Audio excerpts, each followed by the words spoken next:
ഈശോ മിശിഹായ്ക്ക് സ്തുതിയായിരിക്കട്ടെ. ഉണ്ണിയെ തേടിയുള്ള നമ്മുടെ ക്രിസ്തുമസ് യാത്രയുടെ 14-ാം ദിനത്തിലേക്ക് നാം ഇന്ന് പ്രവേശിക്കുന്നു. കഴിഞ്ഞ ദിവസം നമ്മൾ ഈശോയുടെ പുൽത്തൊട്ടിയെക്കുറിച്ച് ധ്യാനിച്ചു. ഇന്ന് നാം ധ്യാന വിഷയമാക്കുക പുൽക്കൂടാണ്, ദ ക്രിസ്മസ് ക്രിബ്.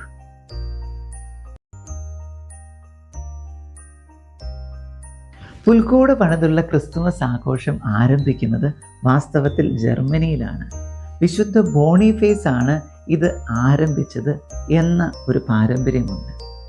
എന്നാൽ ഇത് ഇത്രയും സാർവത്രികമാക്കിയത് വിശുദ്ധ ഫ്രാൻസിസ് അസീസി ആയിരുന്നു. 1223 വിശുദ്ധ ഫ്രാൻസിസ് വിശുദ്ധ നാട്ടിലേക്ക് ഒരു യാത്ര നടത്തി.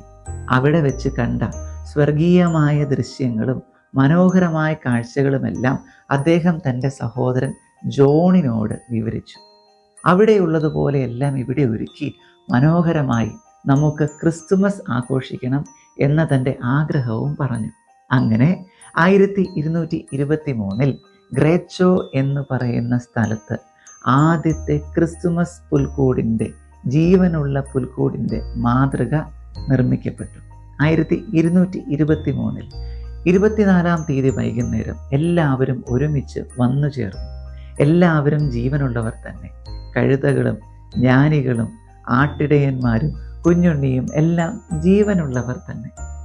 വൈകുന്നേരം എല്ലാവരും ഒരുമിച്ച് ചേർന്നു. 24-ാം തീയതി സന്ധ്യയായി. ഒടുവിൽ വിശുദ്ധ ഗ്രന്ഥത്തിലെ ഒരു ഭാഗം വായിച്ച് ഫ്രാൻസിസ് ഡീക്കൻ അവർക്കെല്ലാം വചന സന്ദേശം നൽകി.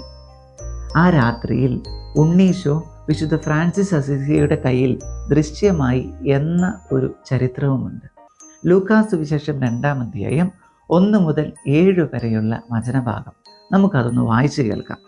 അക്കാലത്ത് ലോകമാസകലമുള്ള ജനങ്ങളുടെ പേര് എഴുതി ചേർക്കപ്പെടണം എന്ന് അഗസ്റ്റി സീസറിൽ നിന്ന് കൽപ്പന പുറപ്പെട്ടു. ക്വിരീനിയോസ് സിറിയായിൽ ദേശാധിപതിയായിരിക്കുമ്പോൾ ആദ്യത്തെ ഈ പേരെഴുത്ത് നടന്നു. പേരെഴുതിക്കാനായി ഓരോരുത്തരും താന്താങ്ങളുടെ നഗരത്തിലേക്ക് പോയി.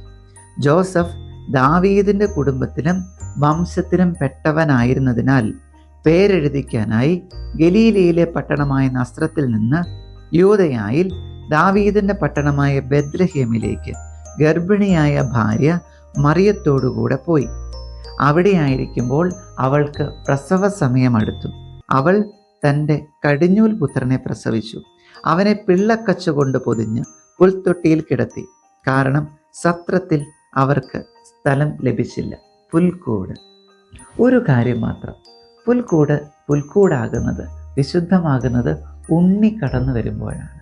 ഉണ്ണിയോട് ചേർന്നായിരിക്കാം, ഉണ്ണിയെ സ്നേഹിക്കാം, ഉണ്ണി മാത്രമായിരിക്കട്ടെ നമ്മുടെ ലക്ഷ്യം.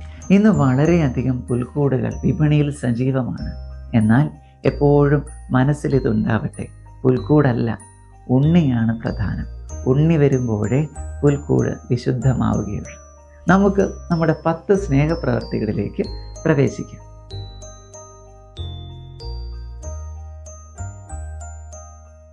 1 25 നോമ്പാചരണം, 2 ഒരു ജപമാല, 3 ഒരു കരുണക്കൊന്ത, 4 ഇന്ന് നമ്മൾ പൂർത്തിയാക്കുന്ന സുകൃതം. അത് ഇതാകട്ടെ: 100 പ്രാവശ്യം എൻ്റെ അമ്മേ, എൻ്റെ ആശ്രയമേ എന്ന സുകൃത ജപം നാം ഉരുവിടുന്നു. 5 1000 ഈശോ നാമം, 6 1 മണിക്കൂർ ദിവ്യകാരുണ്യ സന്നിധിയിൽ, 7 ഒരാശയടക്കം. ഞാൻ ഇന്ന് അനാവശ്യമായി എൻ്റെ കണ്ണിനെ ഉപയോഗിക്കില്ല.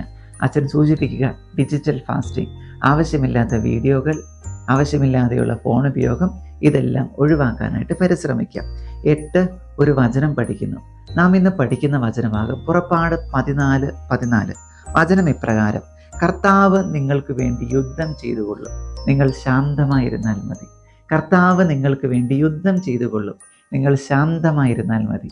നാം ഇന്ന് വായിക്കുന്ന വചനഭാഗം വെളിപാട് പുസ്തകം 14-ാം അധ്യായം. അതുപോലെ 10-ാമത്തെ കാര്യം വചനശ്രവണം. നമുക്ക് ആശീർവാദം സ്വീകരിക്കാം. നമ്മുടെ കർത്താവായ യേശു ക്രിസ്തുവിൻ്റെ കൃപയും പിതാവായ ദൈവത്തിൻ്റെ സ്നേഹവും പരിശുദ്ധാത്മാവിൻ്റെ സഹവാസവും നാം എല്ലാവരോടും കൂടെ ഉണ്ടാകട്ടെ, ഇപ്പോഴും എപ്പോഴും എന്നേക്കും. ആമേൻ. ഈശോ മിശിഹായ്ക്ക് സ്തുതിയായിരിക്കട്ടെ.